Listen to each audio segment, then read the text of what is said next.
Hello everyone, I'm back for another seminar and we're going to tackle about the 1987 Philippine Constitution or the Bill of Rights. Philippine Constitution Article 3. The government is too powerful. One way to limit their power is through Bill of Rights, sometimes called as the Declaration of Rights or the Charter of Rights. It is the list of the most important rights to the citizen of a country. Here is the fun fact about Bill of Rights. Did you know that Bill of Rights serve as our protection against the violations from the government and an individual? That is why it is important to study the third article of the 1987 Philippine Constitution, or also known as Bill of Rights. In this seminar, we're going to tackle all the sections of Bill of Rights. Let's start to Section 1. Section 1 states that no person shall be deprived of life, liberty, or property without due process of law, and nor shall any person be denied of the equal protection of the laws. In Tagalog, hindi dapat alisan ng buhay, kalayaan, o ari-arian ang sinumang tao nang hindi dumadaan sa batas, o ni pagkaitan ng sinumang tao ng pantay na pangangalaga ng batas.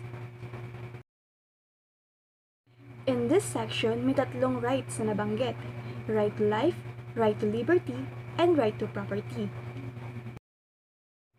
First ay yung right to life. Ibig sabihin walang sinuman, including the government, to end your life. And it also tackled about the quality of life. Halimbawa ng right to life is yung abortion.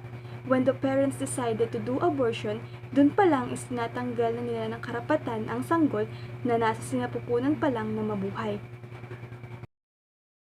Second is the right to liberty. Sa rights na to, mayroong dalawang aspects. Yun yung negative and positive freedom. Positive liberty is the possession of the capacity to act upon one's free will, as opposed to negative liberty, which is freedom from external restraint on one's action.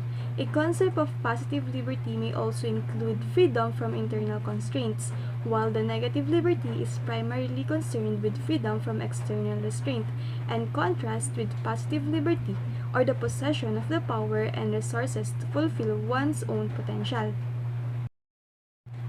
And the last is the right to property. Etong tatlong rights na ito ay intimately connected to each other. These rights ay hindi pwede tanggalin sa isang tao unless dumaan sa tamang proseso ng batas or the due process of law. Ano nga ba yung due process of law? It is a requirement that legal matters must be resolved according to established rules and principles. May dalawang sangayang due process. Una ang substantive process, which is the requires the intrinsic validity of the law in interfering with the rights of the person to life, liberty, or property. In short, it is to determine whether it has a valid governmental objective, like for the interest of the public as against mere particular class. Ito ay nakatuon sa batas na pumoprotekta sa mga tao. Next is the procedural process. It is concerned with provisions such as the right to indicate notice of a lawsuit, the right to be present during testimony, and the right to an attorney. Itong due process naman na ito ay nagaganap sa korte. Halimbawa nito, akusado ka sa isang kasalanan. Marapat lamang na tanungin ka ng judge kung may sala ka o wala, para malaman mo kung ano ba yung kaso na nakasampa sa'yo. And also included in these sections ay ang equal protection of laws. Ibig sabihin, ang government must treat similarly situated individuals in the same manner. This protection covers all citizens including the aliens of a country. Let's proceed to Section 2. Section 2. The right of people to be secure in their persons, houses, papers, and effects against unreasonable searches and seizures of whatever nature and for any purpose shall be inviolable, and no search warrant or warrant of arrest shall issue except upon probable cause to be determined personally by the judge after examination under oath or affirmation of the complainant and the witnesses he may produce, and particularly describing the place to be searched and the person or the things to be seized. In Tagalog, ang karapatan ng mga taong bayan na magkaroon ng kapanatagan sa kanilang sarili, pamamahay, papeles, at mga bagay-bagay laban sa hindi makatwirang paghahalugog at pagsamsam sa maanumang layunin ay hindi dapat labagin, at hindi dapat maglagda ng waran sa paghalugog o waran sa pagdakip maliban kung may malinaw na dahilan na personal na pagpapasyahan ng hukom matapos masiyasat ang may habla at ang mga testigong maihaharap niya sa ilalim ng panunumpa o patotoo at tiyakang tumutukoy ang lugar na hahalugogin at mga taong darakpin o mga bagay na sasamsamin. So first, alamin natin yung pinagkaiba ng seizure sa search. Search. It is a process conducted by authorized officers to look for specific items that are related to the crime, while the seizure, officers take possession of items during the search. Ano yung probable cause? Probable cause. It is sufficient reason based upon known facts to believe a crime has been committed or that certain property is connected with a crime. Ano nga ba ang search warrant at warrant of arrest? Ang warrant of arrest, it is an official document signed by the judge which authorizes police officers to arrest the person or people named in the warrant. While the search warrant, it is an official document signed by the judge which authorizes police officers to search a particular location and seize specific items. In short, ang warrant of arrest ay tao ang involved, while the search warrant, bagay ang inahanap. Kailan ba nagiging valid ang search warrant at warrant of arrest? First is it must be issued by probable cause. Second, must be determined personally by the judge. Third, the judge must examine the complaint and the witness he may produce under the oath of affirmation. And the last is the warrant must particularly describe the place to be searched and the persons or things to be seized. And also, kailangan nating tandaan ang term na warrantless arrest or an arrest that don't need warrant of arrest. Dahil minsan na mga police officers ay hindi na kailangan ng warrant of arrest. So, kailan nga ba nagiging valid ang warrantless arrest? First is the in flagrante delicto. The to be arrested are committed, committing, and attempting. Second is the hot pursuit arrest. Third is the prisoner escape from prison. And always remember, sa person escape from prison ay hindi lang mga police officer ang pwedeng humuli, but tayo mga citizen ay maaari nating hulihin ng isang tao na tumakas sa kulungan. Ito ay tinatawag nating citizen's arrest, a lawful warrantless arrest performed by civilian. But yung ganitong way ay hindi inirekomenda kasi masyadong mapanganib sa mga citizen. The best thing na gawin ng isang citizen ay i-report ito sa mga police officers. The police can also search without warrant in the following situations. First is the consent. An individual must freely and voluntarily agree to search of his or her property.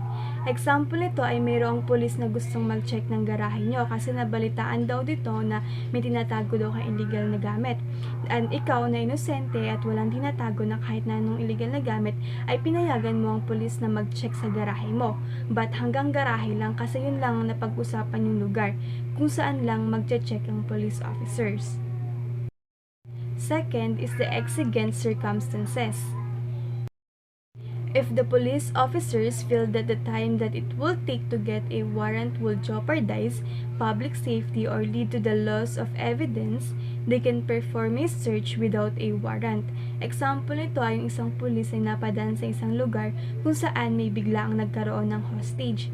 Maaari niyang hulihin ng kriminal kahit walang warrant of arrest.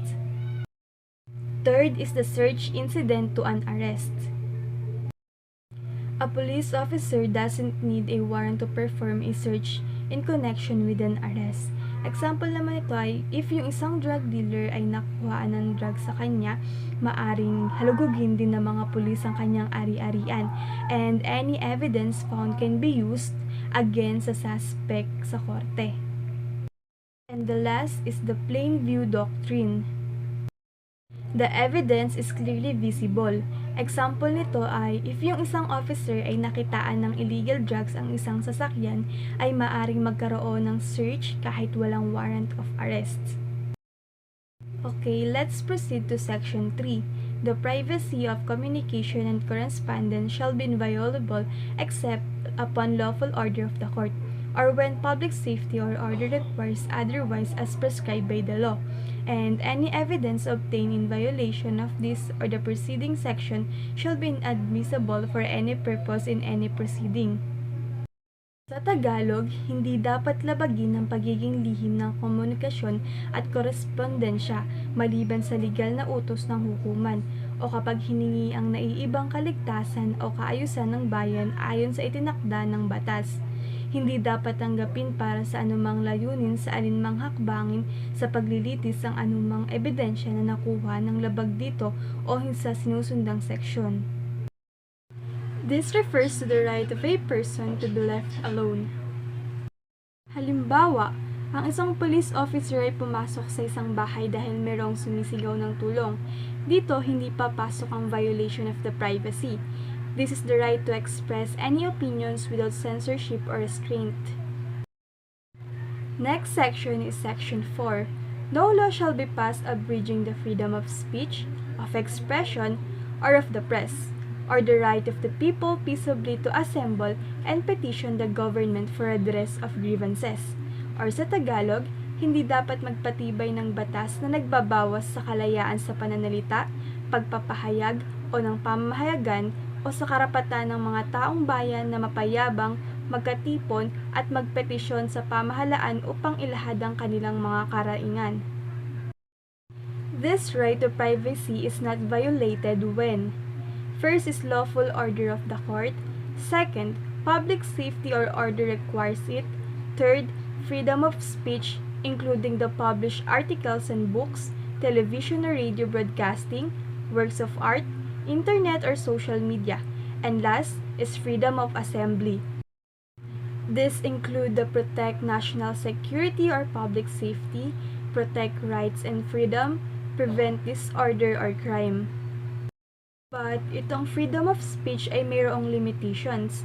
Matatapos itong rights na ito kapag violate mo yung karapatan ng ibang tao or the rules of society as a whole. Example nito ay defamation. It is saying or writing something about another person that hurts their reputation. There are two kinds of defamation. Yun ay ang libel at slander. If the statement is made in writing and published, it is called libel. Pero kapag ito naman ay hurtful statement, tinatawag itong slander. You can sue if you commit any of this. And yung freedom of assembly, it refers to the right to hold a rally or to voice out grievances against the government. Public authorities can restrict your rights to freedom of assembly. Section 5. No law shall be made respecting an establishment of religion or prohibiting the free exercise thereof, the free exercise and enjoyment of religious profession and worship without discrimination or preferences, shall forever be allowed. No religious test shall be required for the exercise of civil or political rights. O sa Tagalog, hindi dapat magbalangkas ng batas para sa pagtatatag ng relihiyon o nagbabawal sa malayang pagsasagamit nito. Dapat ipahintulot na magpakailanman ang malayang pagsasagamit at pagtatamasa ng pagpapahayag ng relihiyon at pagsamba ng walang pagtatanggi o pamimili. Hindi dapat kailanganin ng pagsusulit pang relihiyon sa pagsasagamit ng karapatang sibil o pampolitika. Another right is the freedom of religion. It is the right of an individual to worship God without interference from any person or power. There are two aspects of freedom of religion. First is the freedom to believe in any religion, and second, freedom to act in accordance with such belief. This is not absolute right. This is subject the rules law of the same. Example nito ay mayroong religion na hindi maaring mag-appear sa public ng nude sa ngalan ng relihiyon. The Bill of Rights includes the prohibition of religious tests. It is requiring someone to have religious beliefs before the performance of the act, because this is considered as a violation of the freedom of religion. Halimbawa nito sa politika, maaari lamang na humabol ay ang mga Katoliko. Dito mababiolate na ang right na ito. Section 6. The liberty of abode and of changing the same within the limits prescribed by law shall not be impaired except upon lawful order of the court. Neither shall the right to travel be impaired except in the interest of national security, public safety, or public health, as may be provided by the law. O sa Tagalog, hindi dapat bawalan ng kalayaan sa paninirahan at pagbabago ng tirahan sa saklaw ng mga katakdaang itinatadhana ng batas, maliban sa legal na utos ng hukuman. Hindi dapat bawalan ng karapatan sa paglalakbay maliban kung para sa kapakanan ng kapanatagan ng bansa, kaligtasang pambayan o kalusugang pambayan ayon sa maaring itadhana ng batas. So, ano nga ba yung pinagkaiba ng liberty of abode and right to travel? Liberty of abode is a right of a person to choose where he or she wants to be residents or where to live. While the right to travel, it is the right of a person to go in different country and ready for an adventure. Both liberty of abode and right to travel are may be denied or restricted. So, ano nga ba yung limitation ng rights na ito? First is the lawful order of the court. Example, si Anna gusto niyang pumunta sa Korea para magbakasyon, pero si Anna ay mayroong restraint order from the court. Dahil dito, hindi maaring lumabas ng bansa si Anna. Or if ever man na si Anna ay nasa ibang bansa at nakatanggap siya ng restraint order from the court, maaring pauwiin si Anna from a specific country papunta dito sa Pilipinas. Next is the national security. Public safety and public health is in danger. Example nito ay yung nangyaring travel ban sa mga nearby countries, especially the China, where the COVID-19 virus came from. Ito ay para maiwasan ang paglaki ng kaso ng COVID-19 dito sa Pilipinas. At ito ay pagbabawal ng bansa na magpapasok ng mga tao galing sa ibang bansa. Section 7. The right of people to information on matters of public concern shall be recognized. Access to official records and to documents and papers pertaining to official acts, transactions, or decisions, as well as to government research data used as basis for policy development, shall be afforded the citizen subject to such limitation as may be provided by the law. O sa Tagalog, dapat kilalanin ng karapatan ng taong bayan na mapagbatiran hinggil sa mga bagay-bagay na may kinalaman sa tanan, ang kaalaman sa mga opisyal na record at sa mga dokumento at papeles tungkol sa mga opisyal na gawain, transaksyon o pasya, gayon din sa mga datos sa pananaliksik ng pamahalaan na pinagbabatayan ng patakaran sa pagpapaunlad ay dapat ibigay sa mamamayan sa ilalim ng mga katakdang maaaring itadhana ng batas. It is the right of the people to information. In democratic state, karapatan ng isang tao na magkaroon ng access sa records sa government. This is to prevent the public officials from engaging in corruption. Documents that can be disclosed to public. Ito yung mga documents na maaring i-share ng government sa mga mamamayan. First is the official records. Second, documents and papers pertaining to official acts, transactions, or decisions. And last, government research data. So, ano naman yung mga documents that cannot be disclosed to the public? First is the records involving security of the state. Second, accounts pertaining to military intelligence funds. Third, trade secrets and banking transactions. Fourth, identity of informants in criminal investigation. And last, confidential diplomatic matters. Section 8. The right of the people, including those employed in the public and private sectors, to form unions, associations, or societies for purposes not contrary to law shall not be abridged. O sa Tagalog, hindi dapat hadlangan ng karapatan ng mga taong bayan kabilang mga naglilingkod sa publiko at pribadong sektor na magtatag ng mga asosasyon, mga union, o mga kapinsanan sa mga layuning hindi lalabag sa batas. This section is the right to form associations or have a freedom to organize and be part and member of association or society. This right may be exercised by the employed both in the public and private sector, and also the unemployed. Section 9. Private property shall not be taken for public use without just compensation. O sa Tagalog, ang mga pribadong ari-arian ay hindi dapat kunin ukol sa gamit pambayan ng walang wastong kabayaran. To understand this right, let's talk about the inherent power of the state. Inherent powers are powers held by a sovereign state. The legislative branch had never delegated to the president the power to issue an injunction. Also, it is the power of the Congress and the president need to order the job done. So, ano-ano nga ba yung inherent power of the state? First is the police power. It is the power to enact regulations for the health, safety, and welfare of the country. Second is the power of taxation. This is the power of the government to impose the collect taxes. Last is the power of eminent domain. This is the power of the government to take a private property. Eminent domain is valid in the following cases. First is private property. Second, for public use. Third, due process and expropriation. And last, just compensation. This means that owners will be paid accordingly when their property gets seized by the government for public purposes. Section 10. No law impairing the obligations of contract shall be passed. O sa Tagalog, hindi dapat mapagtibay ng batas na sisira sa pananagutan ng mga kontrata. Obligation of contract is the legal duty of the contractors to fulfill the promises stated in the contract. Halimbawa, sa contract sales, ang obligation ng isang buyer ay to pay the price agreed upon, while the obligation of the seller is to deliver the things sold. Take note that the government has no right to stop the contract for being enforced. The purpose of non-impairment prohibition is to assure the fulfillment of promises and to avoid problems.